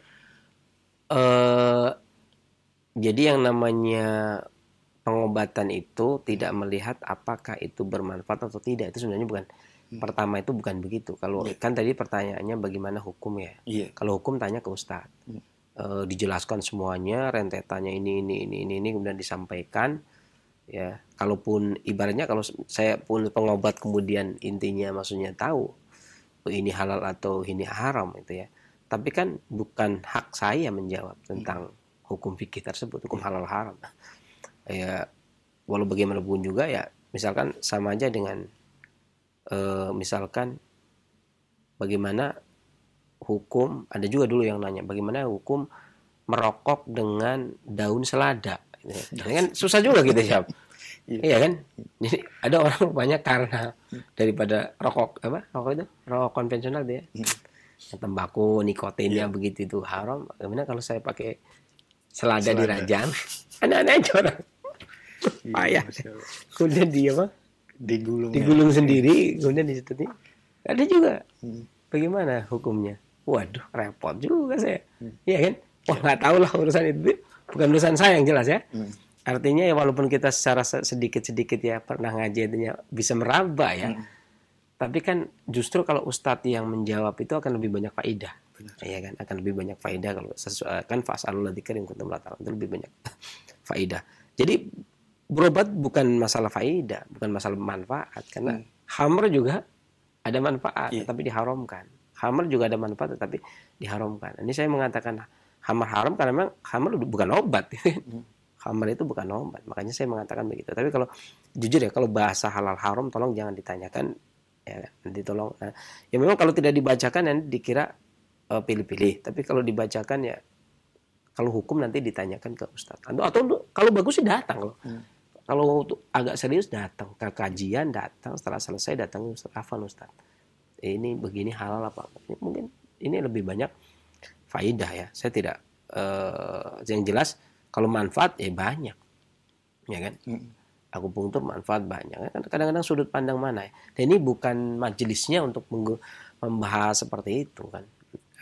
Karena terkadang sesuatu yang halal bisa jadi haram, tergantung situasi dan kondisi kan. Kalau sama aja misalkan sekarang misalkan dukun kemudian praktek bekam juga ya. Kita mikir kalau mau ngomong halal ya enggak. Kan ada juga sekarang ya dukun juga praktek bekam gitu kan. Ya macam-macam lah sekarang ini, dukun juga herbalis sekarang ya. Iya kan. Jadi kita tidak bisa ya mengatakan seperti itu. Jadi apakah akupunktur halal apa haram? Antum tanyanya manfaat enggak? Ya saya jawab manfaat itu ya. Tapi kalau halal apa haram? Nah itu tanya ustadz. Akupunktur halal apa haram? Tanya ustadz. Ya kan, pijit halal apa haram? Tanya ustadz gitu ya. Apel halal apa haram? Tanya ustadz kan gitu. Walaupun kebangetan kalau apel dibuat dari nyuri yang haram. Ya. Jadi halal haram tolong tanyakan ke ustadz ya. Kalau manfaat pastinya manfaat dan itu sudah terbukti. Kalau manfaat karena sudah banyak terbukti. Dan adapun hukum jangan ditanyakan kepada terapis, karena terapis kalau bilang halal dikira iyalah terapis, kalau bilang haram jangan-jangan nggak praktek gitu. Tapi hukum tanya ke ustadz itu artinya lebih netral gitu ya. Adapun manfaat maka saya jawab manfaat. Demikian. Baik, syukron wa jazakallahu khairan Sensei atas jawaban yang disampaikan. Dan pertanyaan selanjutnya masih dari pesan singkat kembali dari Ibu Eti di Bau-Bau Sultra. Assalamualaikum warahmatullahi wabarakatuh Sensei. Waalaikumsalam. Sensei, saya sakit pinggang dan belakang sampai susah bangun. Panggul sakit menjalar sampai paha dan kaki tidak bisa berdiri lama. Apakah ada obat herbalnya Sensei? Mohon nasihatnya, syukron. Iya. Sultra itu berarti Sulawesi Utara ya? Iya. Jadi gini, ada makanan obat yang bisa digunakan untuk mengisi sumsum tulang belakang. Efeknya biidznillah meringankan dan menghilangkan sakit pinggang. Ya. Tapi saya akan membagi menghilangkan sakit pinggang dari dua sisi. Ya. Bagi orang yang tipenya panas, olahragawan, pekerja berat, itu pengobatan sakit pinggangnya, obatnya yang sifatnya hangat atau rasanya pedas. Paling tidak seperti itu. Kalau dia mengkonsumsi yang dingin, maka dia akan lebih sakit. Meskipun contohnya gini. Orang yang sakit pinggang dikarenakan dia memang orang yang gak aktif ya. Atau tipe badannya itu lembab dingin. Kalau dalam Tionghoa kan dikasih liwe Tionghoan itu sifatnya dingin. Atau kalau dalam Indonesia itu dikasih tapak liman dan tapak liman dingin. Tapi bagi orang yang sifat tubuhnya panas dikasih tapak liman tambah sakit. Ya. Dikasih tapak kaliman yang dingin tambah sakit. Tapi kalau dikasih jahe, ya, dikasih temulawak, dikasih kencur, itu ringan. Ya, maka saya akan bagi menjadi 2. Yang satu, jahe 2 jari digeprek, seduh pakai air panas mendidih, kemudian diminum. Lakukan pagi dan mau tidur. 2. 1. Ini kalau tipe tubuhnya panas, olahragawan misalkan. Yang kedua, kalau yang tipenya dingin itu bisa menggunakan apel. Apel ini bagus mengisi sumsum tulang, dan ini menghilangkan nyeri pinggang. Bismillah. Ini bisa menggunakan apel batu ya, yang hijau itu, kemudian di jus agar dapat sekitar 3/4 gelas. Habis itu baru minum air sekitar 1-2 gelas air sejuk. Ya, ini jus apel. Dan saya menganjurkan kalau membuat jus apel itu dikasih madu, ditambah madu. Karena ada pendapat, dan itu yang pendapat yang saya ikuti. Saya tidak mengatakan itu yang rojih, nanti terjadi perdebatan. Pendapat yang saya ikuti, ini pendapatnya Sufyan. Ya. Pendapatnya Sufyan ya jelas ya, sekelasnya gurunya Imam Syafi'i ya. Ya, ini berpendapat bahwasanya apel ini mengurangi kecerdasan. Ya. Jadi dari sisi penelitian kesehatan klasik, dia lebih cenderung menguatkan ginjal untuk mengisi sumsum. Padahal fa'inna dimak wahwal muh. Sumsum itu harusnya ke muh dulu, ke dimak dulu, ke otak dulu, ke dimak, sehingga bisa menunjukkan kolbu bisa digunakan untuk semangat untuk berpikir dan memorinya tetap terjaga ya. Tapi kalau semuanya dialihkan ke tulang ya, jadinya kuat tapi 1+1 pakai kalkulator. Jangan gitu-gitu amat sih, enggak. Makanya saya nggak anjurkan pakai madu agar berimbang ya. Itu lakukan kalau sehari 2 kali, bisa pagi ya, antara jam 9-11 ya, atau habis asar. Mudah-mudahan Allah angkat penyakitnya dan bermanfaat bagi para pendengar dan pemirsa yang lainnya. Selanjutnya. Baik, syukron Sinsi atas jawaban yang disampaikan. Semoga bermanfaat untuk penanya. Dan masih kami buka kesempatan bagi Anda yang ingin bertanya secara langsung. Assalamualaikum warahmatullahi wabarakatuh. Waalaikumsalam warahmatullahi wabarakatuh. Dengan Bapak siapa di mana? Dengan Muhammad di Bogor. Pak Muhammad di Bogor. Silakan, Pak. Saya merasakan di sekitar hidung dan mata saya seperti terdapat cairan ingus yang terasa menekan permukaan kulit, terlebih ketika sujud, hingga saya merasa sakit. Ya. Mohon bantuannya, Sensei. Ya, sudah berapa lama Bapak? Kira-kira sudah sebulan. 1 bulan. Cukup. Baik. Mohon ditunggu jawaban dari Sensei. Silakan. Begitu memang terkadang musim penghujan. Ada beberapa yang demikian. Saya menganjurkan Bapak bisa mengkonsumsi habatus sauda 1 sendok teh peras, kemudian dikunyah. Bubuk habatus sauda 1 sendok teh peras, kemudian dikunyah. Kemudian minum air hangat. Lakukan pagi, sore, dan mau tidur. Bangun tidur dan mau tidur. Atau kalau susah tidak ada, harusnya banyak. Bisa menggunakan kencur seujung jari kelingking, kemudian dikunyah, minum air hangat. Lakukan bangun tidur dan mau tidur. Demikian, mudah-mudahan mengangkat penyakitnya dan bermanfaat bagi para pendengar dan manusia yang lainnya. Selanjutnya. Baik, jazakallah khairan Sinsi atas jawabannya, dan pertanyaan dari Pak Muhammad merupakan pertanyaan kita terakhir di kesempatan ini sebagai iktitam atau penutup. Silakan Sinsi. Jadi paling tidak demikian. Antara pengobatan klasik kemudian tradisional yang sudah berusaha untuk menggunakan standarisasi, kemudian pengobatan kedokteran, apapun itu, maka ini merupakan upaya untuk mendapatkan kesehatan.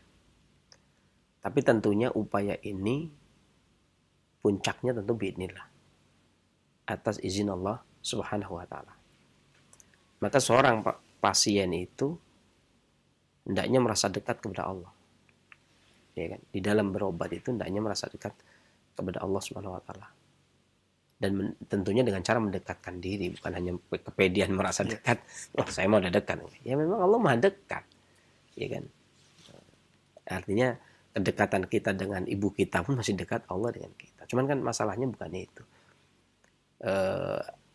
Bagaimana permohonan dekat dalam arti segala permohonan itu kepada Allah, bukan kepada yang lain. Ya kan? Karena terkadang orang yang sakit ini, wah saya udah minum obat ini nggak sembuh-sembuh. Ya iyalah pasti. Obat ini gimana nggak mau nyembuhin, ya kan? Karena Allah yang menyembuhin. Tapi ya tidak bisa juga kemudian saya udah berdoa kepada Allah, kok nggak sembuh-sembuh. Yang perlu diperhatikan gini ya, kalau kita meminta kepada Allah, itu hak. Kita minta kan banyak tuh ya, nggak ada orang yang mintanya satu. Ya kali ini hari ini saya satu aja ya Allah, nggak mungkin. Nanti besoknya lagi yang kayak kemarin kan nggak mungkin juga. Ya Allah. Kadang kita ini agak serba sulit. Jadi perbanyak permintaan. Ya, mintanya dikabulkan semua. Padahal kita nggak tahu mana yang bagus buat kita, mana yang tidak bagus buat kita. Kadang Allah tahu. Kan dikabulkan, untuk dikabulkan itu Allah mengabulkan yang baik menurut Allah. Bukan menurut kita loh ya, menurut Allah. Baik menurut Allah itu yang dikabulkan. Di antara misalkan 100 dikabulkan yang mana, itu urusan Allah, hak Allah. Itu yang lebih baik. Itu satu. Yang kedua, waktu dikabulkannya. Itu juga hak Allah. Ya kan? Mana sih ini nggak dikabul-kabul? Waktunya itu urusan Allah, bukan urusan kita. Jadi anggap begini. Kalau kita berdoa kepada Allah untuk kesembuhan, ya, kemudian dikabul. Ya, selang beberapa saat kemudian dikabul. Ingat itu doa kita loh ya, bukan obat, bukan sama sekali bukan obat, tapi doa kita. Doa kepada Allah Subhanahu wa taala. Anggap itu kemaha Rahman Rahimnya Allah atau kasih sayang Allah kepada kita sehingga kita berdoa dikabul. Kan itu ya. Tapi kalau kita berdoa kemudian belum dikabul, maka kita harus yakin bahwasanya Allah ini memang tidak bisa diatur. Kita nggak bisa ngatur Allah. Nah, kalau permintaan semua permintaan dikabulkan, kita ngatur Allah kan.